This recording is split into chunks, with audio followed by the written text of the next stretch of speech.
Okay, तो पहला chapter हम लोग पढ़ रहे हैं मैथ का, क्लास 10th का। तो सबसे पहला आता है rational number. Okay, I mean से रियल नंबर चैप्टर का नाम है। रियल नंबर दो प्रकार का होता है, मतलब रेशनल नंबर इरेशनल नंबर मिलकर रियल नंबर बनता है, ये हमको पता ही है। ठीक है, रियल नंबर डेफिनेशन यहाँ होगा, जो कि बाद में देख लिया जाएगा। यहाँ पर natural number, whole number, integer, rational number, इस सब का डेफिनेशन जो भी होगा आपको बताया जा चुका है उस कॉपी में, उससे रिवीन कर लीजिएगा। फिर रेशनल नंबर का यहाँ पे डेसिमल फॉर्म, तो हम डेसिमल फॉर्म में जानते हैं, इसका भी लिखना है पेज नंबर, तो यहीं से नोट करना। यहाँ लिखने शुरू करता है। डेसिमल कोई भी डेसिमल एक्सपेंशन तीन प्रकार का होता है, टर्मिनेटिंग, नॉन टर्मिनेटिंग, रिपीटिंग और एक नॉन टर्मिनेटिंग। ठीक है, नॉट रिपीटिंग भी इसको बोलते हैं। तो अगर दो एक्सपेंशन है, मतलब कि नॉन टर्मिनेटिंग है मतलब रुक गया, या फिर नॉन टर्मिनेटिंग रिपीटिंग है, तो क्या है वो रेशनल नंबर है। ठीक है, और अदरवाइज नहीं तो क्या है वो इरेशनल नंबर है। इसलिए हम बोल सकते हैं कोई भी इरेशनल नंबर का जो डेसिमल एक्सपेंशन होगा वो क्या होगा, बताओ? Non terminating, non repeating. ठीक है, रिपीट भी नहीं होगा। तो जो भी रेशनल नंबर, आप बताइए कि रेशनल नंबर रह सकता है रेशनल नंबर बाई के रूप में? हाँ, रेशनल नंबर लिखा जा सकता है। इरेशनल नंबर लिखा जा सकता है क्या? तो नहीं। अच्छा, ये आप बताइए रूट थ्री रेशनल है इरेशनल है? इरेशनल है। रूट टू ये रेशनल है क्योंकि 2 अब हो जाएगा। अच्छा, रूट थ्री इरेशनल क्यों है? क्योंकि उसका हम लोग जब निकालेंगे ना तो बाहर नहीं निकलेगा, उसका कुछ ऐसा होगा कुछ। हाँ, ऐसा होगा, ये नहीं है आंसर। इसका आंसर ये है कि इसका जब डेसिमल एक्सपेंशन निकालेंगे तो निकलेगा जरूर, लेकिन क्या निकलेगा? पॉइंट में आएगा, नॉन टर्मिनेटिंग आएगा, नॉन टर्मिनेटिंग नॉट रिपीट, या फिर नॉन टर्मिनेटिंग नॉट रिपीटिंग आएगा। ठीक है, ना तो रुकेगा ना तो कुछ रिपीट होगा, इसीलिए ये क्या है, एक रेशनल नंबर। ठीक है। यहाँ पर तो पहला टॉपिक हम लोग का है test the given rational number is terminating और रिपीटिंग डेसिमल। ठीक है, तो रेशनल नंबर मतलब इसमें इरेशनल को नहीं पहचाना, ये मतलब इसमें इरेशनल नंबर, तो इसमें रेशनल नंबर खत्म हो गया। ठीक है, यहाँ पर रेशनल नंबर, इस ये जो नियम है किसके लिए है? Rational number. तो रेशनल नंबर डेसिमल एक्सपेंशन दो प्रकार का होता है, टर्मिनेटिंग, नॉन टर्मिनेटिंग, रिपीटिंग, हम जानते हैं। ठीक है, तो अब उसका डेसिमल एक्सपेंशन टर्मिनेटिंग है कि नॉन टर्मिनेटिंग, रिपीटिंग है, क्या है, इसका जानकारी के लिए एक फॉर्मूला है। फॉर्मूला क्या है कि डिनोमिनेटर जो होता है ना, जो क्योंकि रेशनल नंबर तो पी वाई क्यू ग्रुप में होगा ही ना, कोई भी रेशनल नंबर होगा, जैसे कि यहाँ पे टू बाई वन है ना, कुछ भी है ना, तो पी वाई क्यू ग्रुप में होगा। तो ये बोलता है कि कोई भी डेसिमल किसी भी रेशनल नंबर का, जैसे रेशनल नंबर ये है ना, इसका जो डिनोमिनेटर क्या है, डिनोमिनेटर, इसका फैक्टर जो है ना 2, 5 के में होना चाहिए। क्या होना चाहिए? 2 और 5 में। डिनोमिनेटर, हाँ, सिर्फ डिनोमिनेटर, ऊपर को मतलब नहीं। ठीक है, क्या बोला? डिनोमिनेटर 2 और 5 का। ठीक है, यहाँ पे ये नहीं है। ठीक है, यहाँ पे 2 और 5 या 2 और 5 दोनों, सिर्फ 2 भी चलेगा, सिर्फ 2 का भी, हाँ, सिर्फ 5 भी चलेगा। ठीक है, या फिर 2 और 5 दोनों मिला के चलेगा। इसके अलावा कुछ भी हो जाता है, इसमें मान लो 3 आ जाता है, चाहे कुछ भी आ जाता है, तो वो क्या हो जाएगा? नहीं होगा। इस केस में आते हैं 80 का। ठीक है, तो 80 का अगर तोड़ते क्या आता है बता? 2 इंटू 2 इंटू 2 इंटू, ठीक है, 2 इंटू 5। ठीक है, तो हम देख रहे हैं सिर्फ 2 और 5 का है। हाँ, तो ये क्या हो जाएगा बताओ? बिल्कुल, ये क्या है? Rational number. रेशनल नंबर है ये। कौन सा? टर्मिनेटिंग है कि नॉन टर्मिनेटिंग रिपीटिंग है? बताइए। टर्मिनेटिंग है। नॉन टर्मिनेटिंग रिपीटिंग है। क्या यहाँ पे रिपीट कर रहे हैं? रूट क्या बोलता है? एक्स इज अ, तो x is a terminating decimal. Terminating decimal कब होगा? जब क्यू का वैल्यू क्या होगा? 2 पावर m 5 पावर n के रूप में। ठीक है, मतलब इसका टर्मिनेटिंग डेसिमल कब होगा बताओ? जब 2 और 5 का। हाँ, तो ये क्या हो जाएगा? टर्मिनेटिंग। क्या हो जाएगा ये? टर्मिनेटिंग। और अगर नहीं है तो क्या हो जाएगा? वो नॉन टर्मिनेटिंग है। फॉर एग्जाम्पल, सही बोले, टर्मिनेटिंग है। हाँ सही। ठीक है, यहाँ पर जैसे 27/30 है, तो हम देख रहे हैं 27 2 से भी कटता है, 5 से भी कटता है ना, तो ये टर्म, लेकिन 3 से भी कटता है ना, वो सिर्फ 2 और 5 से कटता है। सिर्फ 2 और 5। अगर 2 और 5 को यही तो इसलिए कन्फ्यूजन हो रहा है, इसलिए ना। तो ये 2 से भी कट रहा है, हम देख रहे हैं, 5 से भी कट रहा है। कट रहा है नहीं देखना है ना, ये नहीं देखना है कहाँ बोले कट रहा है, हम ये बोले फैक्टर। क्या बोले? फैक्टर। तो 30 का फैक्टर तोड़िए तो क्या आता है? 2 इंटू 5 इंटू 3 भी आ गया ना, तो ये क्या हो जाएगा? Non terminating repeating. क्या हो जाएगा यहाँ पे? नॉन टर्मिनेटिंग रिपीटिंग वाला है। क्या है यहाँ पे? ये रिपीटिंग वाला, टर्मिनेटिंग नहीं होगा। ठीक है, अब इसको क्लियर हो गया पूरा अच्छा से। ठीक है, तो नीचे का हमेशा 2 और 5। तो इसी को जब हम लिखते हैं, इसको कैसे लिखते हैं? जैसे इसका है वो, इसको पहले देखते हैं। ठीक है, यहाँ पे तो इसको अगर हम करते हैं तो क्या होता है बताओ? 2 पावर 2 इंटू 2 इंटू 2 इंटू 2 होगा, इंटू 5 होगा। ओके, अच्छा इसको ऐसे लिख सकते हैं क्या? 27/2 पावर 4, वेरी गुड, 5 पावर 1। ठीक है, ये तो हम देख रहे हैं कि जब किसी भी रेशनल नंबर का डेसिमल एक्सपेंशन इस प्रकार से हो जाए, 2 और 5 पे आ जाए, तो उसको क्या बोलेंगे? टर्मिनेटिंग बोलेंगे। तो इसको हम लिख सकते हैं क्या? ये इस फॉर्मूला लिख सकते हैं, 2 पावर m और 5 पावर n। ये फॉर्मूला बन गया कि m मतलब कोई वैल्यू हो सकता है, कोई 0 भी हो सकता है, अब 5 पे क्या हो सकता है, 0 से लेकर कोई वैल्यू नेगेटिव नहीं होना चाहिए, 0 से लेकर कोई वैल्यू हो सकता है, बात समझ में है ना यहाँ पे, ठीक है, यहाँ पे एम एन, ओके, यहाँ पे तो ये तो इसी को बोलते हैं, है ना। तो ये हो गया पी, क्या हो गया पी, ये नंबर हो गया कोई भी ऊपर का, और क्यू का किस फॉर्म में हो गया 2 पावर एम 5 पावर एन। इसका मतलब अब समझ में आ जाएगा, कोई दिक्कत नहीं होगा क्यों ऐसा दिया गया, ठीक है। अगर कोई नंबर जैसे यहाँ पे 27/8 क्या है 8, तो इसको क्या लिखते बताओ, 27/2 ये तो सिर्फ 2 का, 5 का तो है नहीं, तो नहीं ना होगा ये, नहीं हो जाएगा, है ना, 2 तो है ना, 2 पावर 3 ले सकते हैं, हाँ। और 5 तो है नहीं, 5 पर क्या लिखेंगे 0, क्या लिखेंगे 0। किसी भी अंक के पावर 0 का वैल्यू क्या होता है आर्यन, 0 1 होता है, क्या होता है 1, तो 1 इंटू इतना 18 रह जाएगा, हाँ। इसको जब तोड़िएगा अब क्या आएगा बताओ, 27, ये आ गया 8, ये कितना आ गया 1, तो आ गया 27/8। तो आपको समझ में आ गया 5 पावर 0 हम क्यों लिख सकते हैं, कोई दिक्कत नहीं है ना। तो ये भी 2 पावर, इसको बोल सकते हैं, हाँ ये भी 2 पावर एम 5 पावर एन के रूप में है, सिर्फ ये नहीं बोलना कि 2 पावर एम के रूप में, अगर 5 नहीं है तो हाँ है 5 पावर 0 है, क्या हो जाएगा 0, तो है, कोई दिक्कत नहीं है।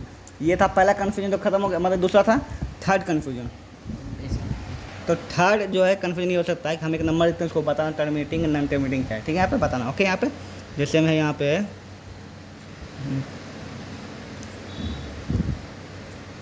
अब ये बताइए कि ये कौन सा होगा डेसिमल एक्सपेंशन, ये नॉन टर्मिनेटिंग है, क्या है 1 मिनट, नॉन टर्मिनेटिंग नहीं है, 2 पावर ये 5 नॉन है, टर्मिनेटिंग है क्यों क्योंकि ये 3 इसका दीवार में फैक्टर आएगा, 3 ये होगा। 2 से नहीं होगा, नहीं होगा, है ना। तो क्या होना चाहिए बताएं यहाँ पे, नॉन टर्मिनेटिंग होना चाहिए, ठीक है, ठीक है। तो अगर ऐसा तो हम क्वेश्चन लिखते नहीं, यहाँ पर लिखते क्या, आपका आंसर गलत है, ये टर्मिनेटिंग है, ये क्या यहाँ पे कैसे आप बोलिए तो 3 से कट रहा है, ठीक है ना। तो किसी भी नंबर को टर्मिनेटिंग नॉन टर्मिनेटिंग उसको देने से पहले उसको शॉर्ट फॉर्म में कीजिए, ठीक है। इसको काटिए, कितना से 9 से कटेगा, ये कितना से कटेगा 8 कटेगा, 9/8 हो गया। अब 8 देखते हैं, 8 तो आता है टर्मिनेटिंग डेसिमल, ठीक है। तो आपको कभी भी क्वेश्चन सीधा सीधा नहीं देगा, सीधा सीधे दिया टर्मिनेटिंग डेसिमल बताइए, ठीक है ना। तो उसको ध्यान रखिए, उसको शॉर्ट फॉर्म में कन्वर्ट करना पड़ता है। अच्छा शॉर्ट फॉर्म कन्वर्ट करके क्या हुआ बताइए, देखिए 27 था, 24 था ना, तो इसमें 3 ही गड़बड़ करा था ना। तो जब इसको काटे कितना 3 × 3 × 3 होता है, ऐसा क्या था बता 2 × 2 × 3 होता है इसका, 2 × 2 मतलब 3 × 2 ऐसे होता है ना। तो इस 3 तो खत्म ना हो गया, तो इससे 3 निकल गया, अब बात समझ में आए नहीं, तो सिर्फ बचा क्या 2 का फॉर्म बचा ना। तो बिल्कुल ये क्या है, ऐसे ही लिखेंगे, नहीं ऐसे नहीं लिखना है, मतलब समझाने के लिए किया गया आपको, ठीक है यहाँ पर, ओके। तो कौन सा डेसिमल एक्सपेंशन है बताओ। टर्मिनेटिंग अगर ये लॉन्ग में आता है या फिर 2 मार्क्स में क्वेश्चन में आता है तो आपको पूरा अच्छा से हर चीज़ करके दिखाना पड़ेगा, ठीक है यहाँ पर। तो ऐसे अगर ये लिखे 27/4 लिखे, फिर इसको ये ब्रेक डाउन किए, फिर 3 काटे, फिर जो बचा आपका 9/8 बचा ना। अब 9/8 का जो आप बोलिए 8 का ये 2 का फैक्टर है, ठीक है। तो वहाँ पर ऐसे लिखा हुआ है, कैसे कैसे लिखना है, ठीक है, हम बताते हैं, ठीक है। यहाँ पे अभी हम कंसेप्ट समझा के सब कुछ क्लियर हो गया, ठीक है। इसको एक बार कैलकुलेशन का फटाफट कर लेते हैं, क्या क्या आपको समझाएं, ठीक है। आपको 3 चीज़ समझाए हैं। हाँ, पहला क्वेश्चन ये था कि अगर कोई अंक जैसे ये है, ठीक है, यहाँ पे 30 है, ठीक है। तो आप देख रहे हैं 2 और 5 से कट रहा है, तो क्या ये है टर्मिनेटिंग, नहीं, क्योंकि ये 3 से भी कट रहा है ना। क्योंकि हम पहला क्वेश्चन ये था कि इसका हम क्या करेंगे, फैक्टर करेंगे, फैक्टर में सिर्फ 2 और 5 आना चाहिए ना। तो 2 5 और क्या आ गया 3, तो ये भी नहीं होगा, खत्म। क्या हुआ, शॉर्ट फॉर्म में पहले कीजिए। ओके। तो ये तो पहले, अच्छा दूसरा कैलकुलेशन हम क्या देखे थे बताओ। दूसरा अगर मान लिया जाए 7/8, ठीक है, तो इसमें हम देख रहे हैं सिर्फ 2 से कट रहा है, सिर्फ 2 का फैक्टर है, 5 तो इसमें है ही नहीं है। तो क्या ये सही नहीं है, बिल्कुल सही है, क्योंकि इसको लिख सकते हैं 2 पावर 3 और 5 पावर 0 लिख सकते हैं, ठीक है, ये लिखे है ना। और तीसरा जो कि पहला होना चाहिए हम लोग का, उसको हम तीसरा बोल रहे हैं। ये पहले में क्या करना है, सबसे पहले बताओ शॉर्ट फॉर्म करना है, क्या करना है शॉर्ट फॉर्म। जैसे यहाँ देखो 27/30, तो अगर ये 30 था तो ये क्या हो गया, कट गया, ये तो नहीं कटा है ना। लेकिन क्या इसमें ये भी 30, ये भी क्या होगा नॉन टर्मिनेटिंग होगा, नहीं, क्योंकि इसको सबसे पहले शॉर्ट फॉर्म को 9 से कटा, कितना से कटा 8 में कटा ना, तो 8 आ गया था। अब 8 को देखना है, 2 × 2 × 2 लिखा जाएगा ना।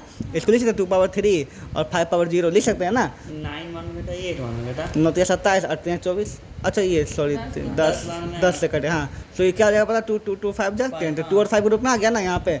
तो क्या आ जाएगा, ये भी क्या हो जाएगा टर्मिनेटिंग है, ओके। तो सबसे पहला स्टेप है इसको शॉर्ट फॉर्म में करना, उसके बाद उसका फैक्टर तोड़ना, उसके बाद देखना 2 और 5 के रूप में है या नहीं है, क्लियर। अब हम कंसेप्ट समझ के इसको हम भाषण को पढ़ देते हैं, और भाषण को याद रखना भी जरूरी, ठीक है। तो बोलता है test the given rational number terminating और रिपीटिंग डेसिमल। तो इसका क्या रूल है, let x is a rational number, x को क्या मान लिए, रेशनल p/q मान लिए, ठीक है। तो क्या होगा, x is A terminating decimal only when, x terminating decimal कब होगा, व्हेन q, क्या बोला, q is of the form 2 power m 5 power n for the non negative positive, या फिर नॉन नेगेटिव मतलब क्या, वो पॉजिटिव इंटीजर। m और n क्या होना चाहिए, पॉजिटिव होना चाहिए ना, प्लस में होना चाहिए, माइनस एम नहीं, मतलब 2 पावर माइनस 2 नहीं हो सकता। ये बहुत हल्का चीज़ है लेकिन बहुत भारी चीज़, क्योंकि ऑब्जेक्टिव में आपको अंक ना देकर ये दे देगा, ठीक है, कि पॉजिटिव होता है निगेटिव होता है, ये पूछ देगा कि इस 2 पावर m पावर n में क्या ये पॉजिटिव हो सकता है, या फिर यहाँ देखा ऑप्शन ऐसे देखा ना कि इन 2 पावर 5m 5n है ना, option A m less than 0, ठीक है, बी दे दिया n मोर देन 0, ठीक है, सी। अब ले अभी कन्फ्यूज, ये तो पढ़वे नहीं किए क्या m लेस देन क्या कर रहा है, तो आपको ये देखना है कि m और n का वैल्यू कभी भी माइनस में नहीं होना चाहिए, तो ये 0 से बड़ा बिल्कुल सही है। क्या 0 इससे बड़ा होगा, है ना, मतलब 0 बड़ा होगा तो ये माइनस में हो गया ना, तब ये पॉसिबल नहीं है, तो आंसर नहीं है, सब नॉट पॉसिबल। समझ में है ना, इस तरह से क्वेश्चन मतलब इतना डेप्थ में पढ़ना पड़ता है। एन क्या है? जैसे 0 बड़ा हो गया ना, हाँ। n छोटा हो गया ना, तो n छोटा मतलब क्या हो गया, माइनस में चला गया ना, हाँ। तो माइनस में तो होगा ही नहीं, माइनस में होगा तो ये मतलब ये ऑप्शन गलती है, बताओ यार। है ना। इतना समझ आना कि m और n जो है नेगेटिव नहीं हो सकता है, मतलब m और n का मान कभी भी ऐसे नहीं हो सकता, ठीक है, ग्रीन पेन नहीं। ओके, m जो है बड़ा होगा 0 से, n भी क्या होगा, बड़ा होगा 0 से, कभी भी ऐसा नहीं हो सकता कि 0 बड़ा हो जाए m छोटा हो जाए, 0 बड़ा हो जाए n छोटा, मतलब माइनस में चला जाए, नहीं हो सकता। इज इट क्लियर, ठीक है। चलिए अब बोलता है x is a non terminating, non terminating क्यों होगा, अगर जब q इक्वल नॉट ना, q नॉट इक्वल टू क्या होगा, 2 पावर m 5 पावर n, वही मतलब अगर नहीं इक्वल हुआ तो क्या हो जाएगा, नॉन टर्मिनेटिंग में हो जाएगा, ठीक है।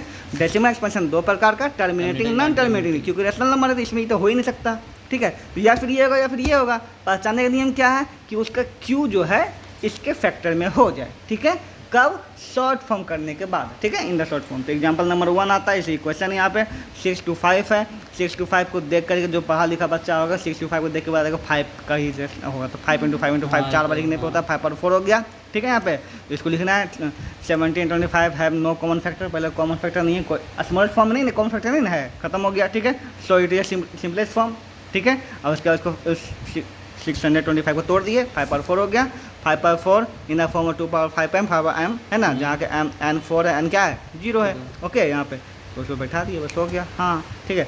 और इसमें क्वेश्चन पूछा था, और इसमें क्या है, so it is a terminating decimal, terminating decimal क्या आएगा, तो उसके लिए हम क्या कर दिए यहाँ पे, इसको पॉइंट में, अब तुम एक काम कर सकते हो, सीधा इसको डिवाइड करके पॉइंट में ला सकते हो, क्या होगा, या फिर थोड़ा सा दिमाग लगाओगे, अगर जैसे कि 265 है ना यहाँ पे, तो 5 पर 4 किए, ठीक है, तो 2 पावर भी क्या कर दिए 4, और ऊपर 2 पावर 4 मल्टीप्लाई कर दिए, तो इससे क्या, इससे रीज़न ये हुआ कि जो है ना कि यहाँ क्या आ गया 10,000 आ गया, इसको कन्वर्ट करने में आपको आसानी हुआ, इसको हम एक्सप्लेन करते हैं, आर्यन हो गया कन्फ्यूज।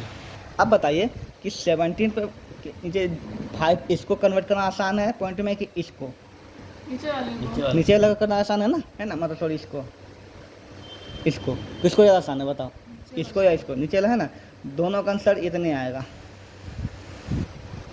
अब रीजन क्या है देखो, क्योंकि 17 को अगर ऊपर भी 2 गुना किए, नीचे भी गुना किए, नीचे गुना ऊपर गुना किए ना, तो क्या 34 हो गया। जब आप ऊपर से सेम गुना करते हैं पॉइंट क्या आता है, हमेशा सेम ही आएगा, मैथ का नियम है, मतलब ऊपर मल्टीप्लाई का सेम मल्टीप्लाई क्या आएगा, आंसर सेम आएगा।